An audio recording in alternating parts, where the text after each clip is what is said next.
ចូលមកដល់រឿងនេះគឺនិយាយតាក់ទងជាមួយនឹងការផ្សងព្រេងទាំងស្រុងតែម្ដងប៉ុន្តែការផ្សងព្រេងហ្នឹងអត់នឹកស្មានដល់ទេអញ្ចឹងតួស្រីម្នាក់នេះគាត់ឈ្មោះ Sasha ហើយគាត់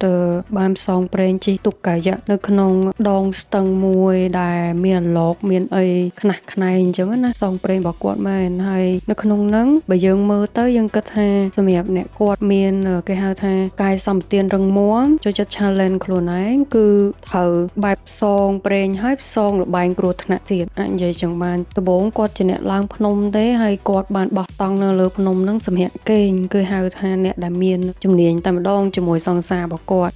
បើយើងធម្មតាយើងមើលទៅស្រាវណាស់ចានេះលើជំរាលភ្នំតែម្ដងហ្នឹងហើយបើយើងអាចនិយាយបានថាពួកគាត់ជាអ្នកជំនាញម្នាក់ស្រីហ្នឹង Sasha ហ្នឹងគាត់ជាអ្នកជំនាញខាងឡើងភ្នំហើយគាត់បានបោះតង់នៅលើនឹងទៀតគេងនៅលើនឹងទៀតឃើញទេបើយើងអ្នកធម្មតាស្រាវណាស់មិនដឹងថាខ្យល់មកមិនអីមិនប៉ើងមិនអីមិនចឹងណាគាត់សិតតាអ្នកដែលគេភ្នាល់ដាក់សមត្ថភាពខ្លួនឯងថាគេនឹងមានសមត្ថភាពឡើងដល់កំពូលភ្នំនឹងអត់ចឹងអានេះបើនិយាយទៅអាចត្រឹមបាន40ទៅ50%ទេអានេះពួកគាត់ឡើងបន្តទៀតហើយបន្ទាប់ពីពួកគាត់បានសម្ភារអញ្ចឹងហ្នឹងហើយអញ្ចឹងនេះសង្សាររបស់គាត់ហើយម្នាក់ស្រីហ្នឹង Sasha ហ្នឹងគឺគាត់តែងតែ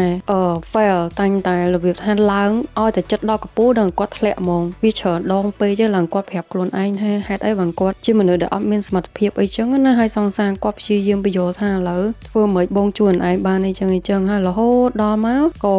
យប់មានខ្យល់ខ្លាំងចឹងទៅក៏សម្រាប់ចិត្តសម្ភារនៅកន្លែងដែលពួកគាត់ចតហ្នឹងវាថាបានត្រឹមប៉ុណ្ណាគាត់សម្ភារត្រឹមប៉ុណ្្នឹងអញ្ចឹងណាអញ្ចឹងពេលយប់សម្ភារនេះក៏និយាយគ្នាក៏អីចឹងទៅហើយក៏របៀបថាចង់បន្តទៀតហើយម្នាក់ប្រុសហ្នឹងប្រាប់ថាអត់ទេខ្យល់ច្រើនណាស់អូនឯងបន្តមិនកើតអីមិនកើតអញ្ចឹងប៉ុន្តែម្នាក់ស្រី Sasha ហ្នឹងគាត់ចង់បន្តអញ្ចឹងត្រូវបានម្នាក់ Sasha ហ្នឹងគិតខុសហើយវាមានខ្យល់ខ្លាំងអីខ្លាំងអញ្ចឹងណាហើយសង្សារគាត់ព្យាយាមថារកកន្លែងណាមួយសុវត្ថិភាពដើម្បីពួនឬមួយក៏លាក់ខ្លួនថ្មហ្នឹងកុំឲ្យត្រូវក្បាលអញ្ចឹងទៅដើម្បីទេទៅប្រាប់ខាងសង្គ្រោះមិនតន់ដើម្បីមកជួយយើងព្រោះយើងអត់អាចកិច្ចផុតបានទេព្រោះវាដូចព្យុះដូចអីមកអញ្ចឹងធ្លាក់កតិចថ្មធ្លាក់អីពីលើភ្នំអញ្ចឹងណាតន់បានប្រហែលផងអាកតិចថ្មហ្នឹងវាធ្លាក់ចំសង្សារហ្នឹងហើយសង្សារហ្នឹងក៏ស្លាប់បាត់បង់ជីវិតទៅតាមហ្នឹងទៅហើយម្នាក់ Sasha ហ្នឹងគេមានវិបដិសារីខ្លាំងណាស់ដែលខ្លួនឯងអត់ព្រមជឿលើសង្សារនៅសុខចិត្តនៅគេងដើម្បីចាំស្អែករហូតដល់មានគេមកជួយអញ្ចឹងឬមួយក៏ទេឲ្យគេមកជួយអញ្ចឹងប៉ុន្តែម្នាក់ស្រីហ្នឹងអត់ស្ដាប់ Sasha ហ្នឹងអត់ស្ដាប់ព្យាយាមឲ្យខ្លួនឯងខ្លាំងរហូតដល់បាត់បង់មនុស្សដែលខ្លួនឯងស្រឡាញ់គាត់បានធ្លាក់ពីចម្លងភ្នំហើយ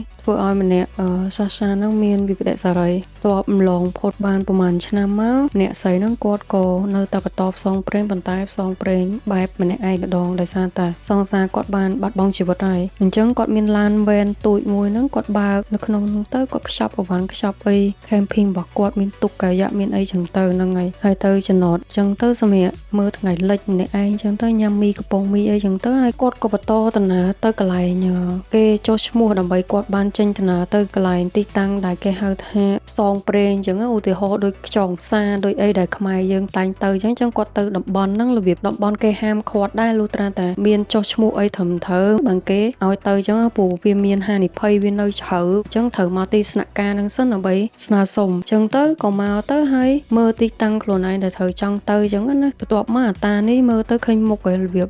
អត់ចង់ឲ្យម្នាក់ស្រីហ្នឹងទៅទេដោយសារតែនៅខាងក្រោយអាតានេះឃើញសិតតែពួក missing មានន័យថាបាត់មនុស្សរត់ឃើញទេប្រហែលចូលចិត្ត20ជាងនេះអីហើយប្រាប់ម្នាក់ស្រីហ្នឹងថាគាត់អត់ចង់ឲ្យម្នាក់ស្រីហ្នឹងទៅទេបើសិនជាអាចគាត់សុំចិត្តព្រោះមើលទៅលើអាផ្ទាំងហ្នឹងទៅមនុស្សបាត់ខ្លួនច្រើនណាស់ហើយម្នាក់ស្រីហ្នឹងនៅតែបន្តទៅធម្មតាហើយក៏ឈប់នៅកន្លែងម៉ាតទិញអីញ៉ាំមុននឹងចេញដំណើរអញ្ចឹងហ្នឹងហើយប៉ុន្តែចូលទៅចៃដន្យជួបរបៀបមនុស្សហោរឿងយើងអត់ធ្វើអីក៏គេហោរឿងយើងដែរអញ្ចឹងអាប្រុសនេះរបៀបវាលេបខែលេបអីវាដឹងថាម្នាក់ស្រីហ្នឹងមកពីទីឆ្ងាយអញ្ចឹងទៅវាក៏ចង់លេបខែលេបអីមួយអញ្ចឹងទៅហើយម្នាក់ស្រីនេះរបៀបគ្នាអត់ដឹងអី Sasha ហ្នឹងគ្នាអត់ដឹងអីទេគ្នាគ្រាន់ថាអធិស្ឋានសុំទោសពីមួយក៏អរគុណអីចឹងទៅចិត្តតែប៉ុណ្្នឹងទេគ្នាអត់មានបាននិយាយអីទេតែមួយនោះនៅលេបខែហើយអានេះតួឈ្មោះ Ben តួសំខាន់ណាស់ទីទៀតខ្ញុំចូលដល់និយាយតួម្នាក់ហ្នឹងហើយឈ្មោះ Ben ហ្នឹងហើយអញ្ចឹងពេលហ្នឹងម្នាក់ស្រីហ្នឹង Sasha ហ្នឹងយកលុយមកគិតនៅកន្លែង cashier ណានៅកន្លែងគិតលុយហ្នឹងហើយពួកហ្នឹងនៅបន្តលេបខែទៀតបាន Ben ហ្នឹងគេនិយាយថាគេសុំទោសសម្រាប់ពួកហ្នឹងហងដោយសារតែពួកហ្នឹង នឹងវាមិនជាមនុស្សជាគាត់គាត់ថាអ្នកនៅតំបន់ហ្នឹងអីចឹងណាហ្នឹងហើយហើយបន្ទាប់មកម្នាក់ស្រីសាសាហ្នឹងឃើញអាម្នាក់ប្រុសហ្នឹងដាក់អាងៀតគោនេះកញ្ចប់នេះគេហៅថាងៀតគោហ្នឹងហើយងៀតគោហ្នឹងក៏យកទិញរបៀបថាមើលទៅអាមួយហ្នឹងរបៀបអ្នកលក់ដែរហើយជួយនិយាយមួយជួយអីចឹងទៅក៏ទិញមកកញ្ចប់ទៅហ្នឹងហើយដើរចូលឡានទៅមើលចុះមើលឡើងមើល map ទៅអត់ត្រូវឃើញអាមួយហ្នឹងរៀងតំណងហើយបាននិយាយគ្នាពីមុនហ្នឹងដែរ band ហ្នឹងក៏ហៅ band ហ្នឹងមកសួរថា map ដែលគាត់ចង់ទៅនេះមានផ្លូវកាត់អត់ហើយ band នេះក៏ណែនាំប្រាប់ថាទៅបានមានផ្លូវកាត់លុះត្រាតែជិះតាមផ្លូវទឹកនេះ Blackstone Bay នេះលឿនបើមានទុកកៅយៈមានទុកមានអីចឹងណាហើយ band នេះគេព្យាយាមថាតើអ្នកឯងច្បាស់អត់ស្គាល់អត់អីចឹងគ្នាអាចជូនទៅបានអីចឹងតែអ្នកស្រីហ្នឹងព្យាយាមថាអូខេអត់អីទេគាត់អាចទៅបានអញ្ចឹងក៏បើកឡានចេញទៅហើយទៅសម្រាប់នៅកន្លែងដែលចំណុចដែលត្រូវជិះទុកកៅយៈហ្នឹងទៅដល់ពេលយប់ឡើងនឹកស្មាតដល់មានអាក្រុមដដែលដែលនៅម៉ាតហ្នឹងមកជួបគ្នាចៃដន្យហើយម្នាក់ស្រីហ្នឹងភ័យបណ្ដោយគឺអាមួយហ្នឹងញឹមម្នាក់ស្រីហ្នឹងកាន់អា spray បាញ់ហ្នឹងទុកការពារខ្លួនហើយក៏ព្យាយាមបិទភ្នែកដេកចឹងទៅនឹងឲ្យគ្នាភ័យដែរហើយបន្ទាប់ព្រឹកឡើងក៏យកទុកកៅយៈហ្នឹងជិះទៅសងព្រេងសបាយតាមជម្រាលភ្នំលំអទឹកហូរមកច្រើនមានឡុកមានអីមានថ្មមានអីនេះបងគេហៅថាស្មោះស្ម័គ្ររបស់គេមិនកាន់ទុកកាន់អីតម្លាក់អីធ្វើមិនដឹងតំណងណានិយាយទៅបើសម្រាប់ខ្ញុំចង់ដែរចង់ជីទុកជីអីដែរប៉ុន្តែគ្រាន់ថាវារៀងនេះទីប្រយ័ត្នតិចឃើញទេមានទឹកកឡោកហងផ្កាប់ទុកហងអីហងបុកនេះបុកនោះហ្នឹងហើយយើងដល់ការពារខ្លួនត្រឹមត្រូវយើងមានសម្ភារៈសម្រាប់ hiking ផងសម្រាប់ពួក camping ផងមានច្រើនការពារច្រើនមែនតើហ្នឹងហើយនេះដូចខ្ញុំបាននិយាយមុននឹងចឹងអ្នកស្រីនឹងធ្លាក់ទុកធ្លាក់អីចឹងទៅដើម្បីស្រួលលោតទឹកលោតអីមកទៅហឹងតែម្ដងហ្នឹងហើយគេពងតែសុបាយជាមួយការផ្សងព្រេងរបស់គេហ្នឹងហើយតទៅមុខទៀតអ្វីដែលនឹកស្មារដល់គឺចូលទៅដល់ផ្នែកមួយដែលតាក់ទងជាមួយនឹងមនុស្សបាត់ខ្លួនមើលទៅវារឿងព្រឺសបល់ដែរឃើញទេហូគេដាក់មានសែនមានអីចឹងថាមនុស្សបាត់ខ្លួននៅម្ដុំហ្នឹងហើយក៏បានទៅដល់កន្លែងចំណតមួយដែលខ្លួនឯងអាចបោះតង់ដេកនៅនឹងបានចឹងទៅហើយក៏រៀបចំអ្វីៗដាក់សម្ងួតដាក់កតាបលើដើមឈើកុំឲ្យបាត់អីចឹងណាហើយក៏លុកយកកញ្ចប់ដូចងៀតគោហ្នឹងយកមកសាកញ៉ាំអីចឹងទៅទុកជាអាហារពេលយប់ហើយក៏ចូលដេកហើយព្រលឹមឡើងឮសលេងដូចណាគេសេកពីក្រៅចឹងក៏ចេញទៅមើលហើយស្រាប់តែមានអារម្មណ៍ថាបាត់កតាបរត់ឃើញហើយចូលទៅឆែកមើលនៅក្នុងតង់ម្ដងទៀតស្រាប់តែជួបជាមួយពស់ញាក់បដ ாய் ចាប់ដើមរត់បដ ாய் រត់ទៅរកគេជួយចឹងណាចេះចៅទៅក៏ឃើញទុកមួយចតចោលនឹងទៅហើយក៏ឡើងទៅមើលក៏បានជួបបែនដែលជួបគ្នានៅម៉ាតហ្នឹងម្ដងទៀតក៏គិតថាក៏ចៃដន្យម្លេះហ្នឹងហើយឡងពេលដែលបែនហ្នឹងកំពុងតែកាត់ភ្លើងអាំងសាច់អាំងអីចឹងទៅហើយក៏ឃើញកញ្ចប់សាច់គោហ្នឹងសួរថាបែនអ្នកធ្វើមែនអីមែនហ្នឹងហើយមានអីរសជាតិឆ្ងាញ់តាប្រាប់បែនហ្នឹងហើយបែនហ្នឹងគេរៀបរាប់ពីរបៀបគេធ្វើគេខំហាគេខំជាគេខំអីចឹងទៅហើយគេដាក់ឈ្មោះប៊ីបហ្នឹងបន្ទាប់ពីឈ្មោះម៉ែគេហើយបែនក៏សួរថាស្រេចទឹកអត់គេយកទឹកធម្មជាតិឲ្យផឹកពីធម្មជាតិអញ្ចឹងណាហ្នឹងហើយតំណក់ចេញពីដើមឈើនេះហ្នឹងហើយគេយកឲ្យម្នាក់សាសាហ្នឹងផឹកចឹងទៅនិយាយចុះនិយាយឡើងអាំងសាច់ចុះអាំងសាច់ឡើងឆ្អិនហើយក៏នាំគ្នាញ៉ាំហើយបន្ទាប់មកក៏របៀបថា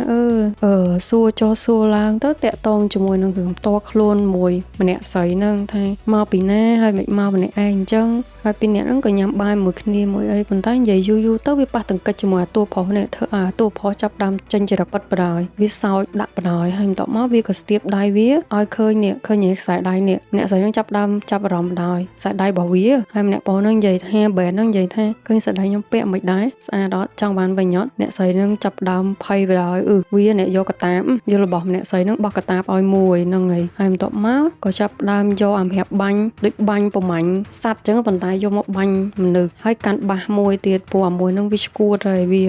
ចាក់បត់ចំហៀងឲ្យតាមរបៀបថាinner របស់វាខាងក្នុងវាមានអារម្មណ៍ថាពុះកញ្ជ្រោដោយរបៀបពុកបំមាញ់សัตว์ចឹងឲ្យម្នាក់ស្រីហ្នឹងធ្វើមិនហត់ឲ្យលឿនហើយសួរម្នាក់ស្រីហ្នឹងស្បែកជើងអីមើលរត់បានអីស្រួលវាចាប់ដើមរាប់13ត្រូវរត់ហើយវាតាមបំមាញ់តាមក្រោយព្រោះវាស្គាល់តំបន់ហ្នឹងអស់ហើយឲ្យម្នាក់ស្រីហ្នឹងធ្វើមិនកុំឲ្យវាឃើញបាញ់ត្រូវតែវាបាញ់ត្រូវឯងនឹងងាប់ហើយវាចូលចិត្តធ្វើចឹងព្រោះអាពួកពីមុនដែលឃើញហុកថតហ្នឹងគឺវាហ្នឹងហើយជាអ្នកសម្លាប់ហ្នឹងហើយតោះចាប់ដើមហើយចាក់បត់ចម្រៀងហើយវាសែកហើយម្នាក់ស្រីហ្នឹងចាប់ដើមរត់ចូលព្រៃរត់ចូលអីទៅហើយវាចាប់ដើមរាប់នាទីក្នុងខ្លួនចឹងទៅចាប់ដើមទៅតាមម្នាក់ស្រីហ្នឹងទៅហើយម្នាក់ស្រីហ្នឹងចៅទុកព្យាយាមចៅ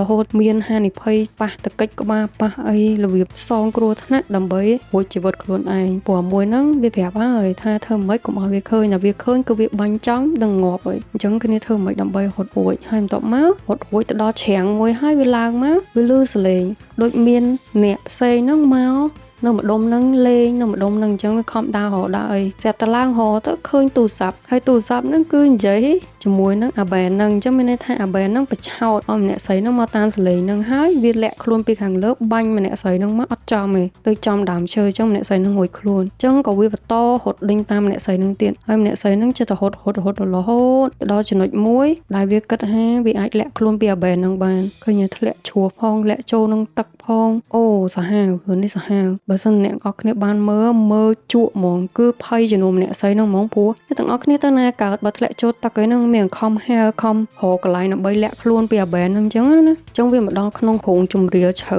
មួយណាដែលវាខំព្យាយាមលាក់ខ្លួនអញ្ចឹងវាឡើងទៅហើយវាចៃដន្យអីវាត្រូវអាបែនហ្នឹងបាញ់ចំកផ្លូវវាអញ្ចឹងព្យាយាមធ្វើម៉េចសម្រួលអារម្មណ៍ខ្លួនឯងសិនផឹកទឹកញ៉ាំនំអីចឹងពាក់អាវពាក់អីចឹងទៅដើម្បីគិតរកវិធីធ្វើម៉េចរត់កិច្ចហើយអា spray ហ្នឹងវាដាក់ជាប់ខ្លួនទៀតអាហ្នឹងវាជា spray ហ្នឹងជាគេហៅថាអាវុធសម្រាប់បាញ់អាបែននៅពេលដែលមានអាកាសអញ្ចឹងហ្នឹងហើយក៏រត់ចូលទៅរហូតហើយនេះកន្លែងនេះបានតំណងហ្មងឡើងភ្នំយើងមើលដឹងឯងឃើញបើអ្នកធម្មតាអាចតោងឡើងបានអត់បើសិតតាសិតតារបៀបហាអត់មានដូចកម្មចដាយើងត្រូវឡើង1 2 3 4អានេះសិតរបៀបប្រើកម្លាំងទាំងអស់ហ្មងអញ្ចឹងអ្នកស្រីហ្នឹងឡើងទៅដល់កពូលលើហ្នឹងស្រាប់តែមើលចុះមើលឡើងអាមួយហ្នឹងវានៅម្ដុំហ្នឹងទៀតអ្នកស្រីហ្នឹងក៏រត់ចុះមកជំរាបភ្នំវិញលាក់ខ្លួនដើម្បីកុំឲ្យឃើញឃើញទេអូស្រាវខ្លាំងណាស់ខំប្រឹងទប់ខ្លួនឯងខំប្រឹងលាក់ក្រោមថ្មកុំឲ្យហ្នឹងអាមួយហ្នឹងឃើញឃើញអូស្រាវបើយើងធម្មតាធ្លាក់ងាប់បាត់ហើយគ្មានរស់ទេហ្នឹងហើយកន្លែងនេះក៏កាច់ផុតទៅម្នាក់ស្រីហ្នឹងព្យាយាមទៅទៀតថាលបមើលទៅលោឃើញអីតែឃើញទុកហ្នឹងដឹងតែផនណាបែនហ្នឹងហើយតែចៃដន្យណាបែនហ្នឹងកំពុងតែលោតទឹកស្រាតនៅមួយចំហៀងអញ្ចឹងគ្នាក៏លបទៅយកទុកហ្នឹងហើយទុកហ្នឹងដឹងស្រាប់អាពួកចៅខកវាតែងតាទប់ស្កាត់មានអីការពារខ្លួនចំណុចអីហើយសាហ្នឹងព្យាយាមដោះខ្សែទុកនឹងដើម្បីថាដោះទៅអាងបានយកទៅមានណាអានោះចងជាប់ហើយទៅមុខទៀតជាប់តាក់បើមួយនឹងបដាមួយនឹងគ្រាន់តែលឺពុបទាញខ្សែហ្នឹងអ្នកស្រីហ្នឹងបាញ់ spray ចំអានោះស្រីចិត្តងាប់ហ្នឹងហើយទាញចុះវាយគ្នាបន្ទាប់ចុះឡើងអាហ្នឹងគម្រាមថាឥឡូវនៅស្ងៀមចាំវាដោះឲ្យនៅស្ងៀមប្រយ័ត្នមកព្រួយនឹងអញ្ចឹងហើយអញ្ចឹងក៏វាដោះឲ្យអញ្ចឹងទៅហើយក៏វាប្រាប់ថាឥឡូវនៅស្ងៀមវានាំទៅកន្លែងមួយក៏ចៅទុកម្នាក់ស្រីហ្នឹងទៅកន្លែងមួយហើយក៏និយាយហ្នឹងថាម្នាក់ស្រីហ្នឹងមើលទៅក្រោមហ្នឹងឃើញដែកក៏មានអារម្មណ៍ថាចង់ឆ្លៀតឱកាសយកដែកហ្នឹងដើម្បីវាយបកអីចឹងណាតែនេះឆ្លាតវាដឹងទាំងអស់ព្រោះតែម្នាក់ស្រីនេះរៀបទាញអានោះមកពីក្រោយគ្រុញតម្លាក់ទឹកបដ ாய் ឃើញទេអូម្នាក់ស្រីហ្នឹងតាមទឹកចឹងទៅឡើងសុបាយមកមើលទៅអាមួយហ្នឹងសូសុបាយមកឃើញសុបាយហ្នឹងហើយអូហើយវាជិះទៅរហូតវានាំទៅកន្លែងដែលជាកន្លែងសម្ងាត់របស់វាចឹងចូលទៅដល់ក្នុងនោះมันគួរឲ្យខ្លាចតែមុនចូលដល់ហ្នឹងវាត្រូវចុះដែរវាត្រូវចុះឲ្យទៅដល់ក្នុងរោងភ្នំហ្នឹងពីរអ្នកម្នាក់ស្រីហ្នឹងចុះតាមខ្សែហ្នឹងទៅដល់ក្នុងរោងភ្នំជ្រៅហ្នឹងហើយចូលទៅដល់បានគិតថាអូមិននឹកស្មានម្នាក់ស្រីហ្នឹងឡើងរបៀបថានឹកស្មានដល់អាប្រុសហ្នឹងមនុស្សងាប់នៅក្នុងឡើងលំពេញហើយមិនត្រឹមតែប៉ុណ្្នឹងឯងឃើញសាច់ដែលវាស៊ីវិបហ្នឹងគឺហ្នឹងហើយវាជាយកមកហាយកអីគឺសាច់មនុស្សហ្នឹងហើយអូម្នាក់ស្រីហ្នឹងក្អួតក្អត់ចេញដែរហើយព្យាយាមប្រាប់ម្នាក់ស្រីហ្នឹងថាម្នាក់ស្រីហ្នឹងត្រូវតែធ្វើពិធីប្រពៃអីចឹងណាហើយវាទាញថ្មិញវាឲ្យម្នាក់ស្រីហ្នឹងមើលទៀតអានេះថ្មិញខ្លាញ់ឯងហើយថ្មិញពិតវាឃើញដូចបិសាចចឹងហើយឲ្យម្នាក់ស្រីហ្នឹងស្ទាបមើលហើយមកស្ទុះក្រោយមកក៏វារបៀបថាដល់ម៉ោងវានេះឆ្លងចាំងពីវាមួយម៉ែវាពេលនឹកម៉ែវាខ្លាំងអញ្ចឹងទៅវាក៏ទាញម្នាក់ស្រីហ្នឹងចាប់ដើមចូលខ្លួនកោទឹកកោអីឲ្យម្នាក់ស្រីហ្នឹងផឹកដល់វាហើយក៏ខ្សឹបប្រាប់ម្នាក់ស្រីហ្នឹងខ្សឹបចុះខ្សឹបឡើងរបៀបថាមើលមុខម្នាក់ស្រីហ្នឹងវារំលឹកដល់ម៉ែវាហើយក៏អោបម្នាក់ស្រីហ្នឹងរបៀបថាលួងលោមហើយដល់ពេលម្នាក់ស្រីហ្នឹងឆ្លៀតឱកាសក៏ខំលឹកកជាវាអញ្ចឹងទៅហើយបតែបន្ទប់គ្នាធ្វើមិនឲ្យអាដែកនឹងធ្លាក់ចុះម្នាក់ស្រីនឹងធ្លាក់ចុះហើយរត់កិច្ចពីអាមួយនឹងដេញតាមផ្សងប្រេងតាមទឹកតាមអូនឹងចឹងទៅរហូតដល់កន្លែងមួយដែលពីរអ្នកនឹងងាកឃើញធ្លាក់ជ្រោះទៅវាជាប់អាខ្សែដៃដែលប្រុសនឹងចងជាប់មួយវាអញ្ចឹងបើម្នាក់ស្រីនឹងចង់ហួរលុះត្រាតំណម្នាក់ប្រុសនឹងទៅដែរអញ្ចឹងម្នាក់ស្រីនឹងព្យាយាមខ្លាំងមែនតើខ្សែនឹងទាញនឹងអាប្រុសពោះអីដោះវាចេញសំបីតែធ្លាក់ថ្មនឹងទឹកចង់ដោះក៏វាអត់ចេញទៅទីអាមួយនឹងត្រូវឡើងគោក ហើយព្យាយាមវាយមិនក៏អត់ចេញដែរព្រោះខ្សែហ្នឹងខ្សែកាបជាប់ខ្លួនវាហ្នឹងហើយម្នាក់ស្រីហ្នឹងព្យាយាមវាយមិនកាត់ខ្សែកាបទៅយកអីយកមកកាត់អញ្ចឹងត្រូវដល់ម្នាក់ប្រុសហ្នឹងដែរហើយក៏ទៅតបវាយគ្នាអញ្ចឹងទៅជាមួយទឹកម្នាក់ប្រុសហ្នឹងទៅមិនឲ្យវាងាប់ដើម្បីម្នាក់ស្រីហ្នឹងរួចខ្លួនវាយចុះវាយឡើងអត់ឈ្នះប្រុសច្បាច់កចិត្តងាប់នេះនឹកឃើញដល់ម៉ែវាអញ្ចឹងក៏វាអន់ចិត្តហើយម្នាក់ស្រីហ្នឹងឆ្លៀតឱកាសរុញម្នាក់ប្រុសហ្នឹងចេញហើយយកថ្មវាយដំចុះដំឡើងแล้วបាក់ឆ្អឹងអាប្រុសហ្នឹងអូសាហាវខ្លាំងឈឺគ្រាន់មើលក៏ឈឺម្នាក់ស្រីនេះបែកខ្ទង់ច្រមុះហ្នឹងទៅឈាមពេញច្រមុះហ្នឹងហើយបន្ទាប់មកក៏បញ្ចុះថាបើសិននៅបន្តហ្នឹងទៀតអាប្រុសហ្នឹងតែ2ថ្ងៃងាប់បាត់ហើយទៅរកពេទ្យព្យាបាលហើយអាប្រុសហ្នឹងក៏ប្រាប់ថាបានអ្នកឯងត្រូវយកខ្ញុំឡើងទៅដល់កំពូលភ្នំអញ្ចឹងត្រូវពាក់ខ្សែត្រឹមត្រូវហើយគំរាមទៀតបើសិនជាអ្នកឯងហ៊ានលេងល្បិចវាគ្រាន់តែដោះអាខ្សែហ្នឹងអ្នកឯងនឹងត្រូវងាប់ធ្លាក់ហ្មងត្រូវធ្វើម៉េចឡើងទៅដល់គោលដៅទាំង2នាក់ងាប់ទាំង2នាក់ហើយឡើងទៅដល់លើហ្នឹងហើយម្នាក់ស្រីហ្នឹងគឺត្រូវបានបែនហ្នឹងលេងហើយវាថាវានឹងដោះលេងម្នាក់ស្រីហ្នឹងចង់តាណាទៅប៉ុន្តែកុំលេងល្បិចមួយវាអាំឡុងពេលឡើងហ្នឹងវាដោះខ្សែដៃដោះហើយក៏នាំគ្នាឡើងអញ្ចឹងណាពេលម្នាក់ស្រីហ្នឹងឡើងដល់ក៏គប់នៅកលឹកលាក់ថ្មហ្នឹងឲ្យអាបែនហ្នឹងទាញខ្លួនឯងឡើងហើយក៏អំឡុងពេលហ្នឹងសាសាហ្នឹងម្នាក់ស្រីហ្នឹងក៏ឆ្លៀតដែរព្រោះថាមិនយើងមិនជឿថាអាមួយហ្នឹងមាននិយាយការពិតអញ្ចឹងយើងតែងតែចង់រួចខ្លួនយើងទៅអញ្ចឹងក៏ព្យាយាមរបៀបថាធ្វើមិនឆ្លៀតឱកាសដោះអាខ្សែហ្នឹងពិបាកដោះទៅព្រោះវាគប់អញ្ចឹងដៃចឹងពិបាកដល់មានអីយកអីមកខ្ទាស់យកមកអីកាប់អីចឹងមិនកើតឃើញដើមឈើទូចហ្នឹងមួយក៏គិតថាចងហើយព្យាយាមសម្រាយអាខ្សែនៅជាប់ខ្លួនហ្នឹងធ្វើមិនដោះឲ្យបានហើយអាមួយហ្នឹងដឹងថាវាចងខ្សែអញ្ចឹងព្យាយាមទាញរហូតដល់របូតអាខ្សែហ្នឹងចេញពីខ្លួនម្នាក់ស្រីហ្នឹងបានសម្រាប់អញ្ចឹងម្នាក់ស្រីហ្នឹងរួចខ្លួនឯងហើយពឹបម្នាក់ស្រីហ្នឹងលាខ្សែដើមឈើអាមួយហ្នឹងធ្លាក់ងាប់បាត់ទៅហើយក៏ម្នាក់ស្រីហ្នឹងបន្ត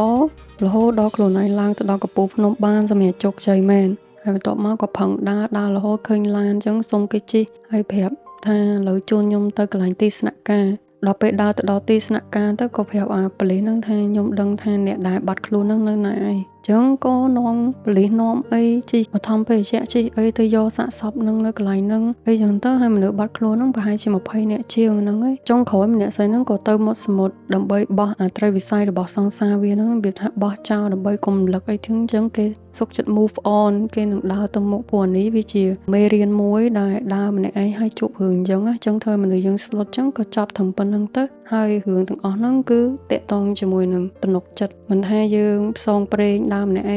ឯងប៉ុន្តែយើងត្រូវតែមានឲ្យគេដឹងឮចឹងមិនគេមានទីស្នាក់ការនៅក្នុងហ្នឹងឲ្យយើងចុះឈ្មោះចុះអីត្រឹមត្រូវពីណាគេបាត់ខ្លួនពីណាអីយ៉ាងហោចណាស់យើងបានដឹងហើយនឹងអាចប្រាប់ទៅខាងគ្រួសាររឿង Apex នេះបែបលក្ខណៈ action ជាមួយនឹង thriller វាសាហាវដែរបើយើងមើលហើយជាមួយ play មួយគេអមជាមួយហ្នឹងចឹងបើសិនជាអ្នកទាំងអស់គ្នាចូលចិត្តកុំភ្លេចជួយ subscribe អរគុណច្រើន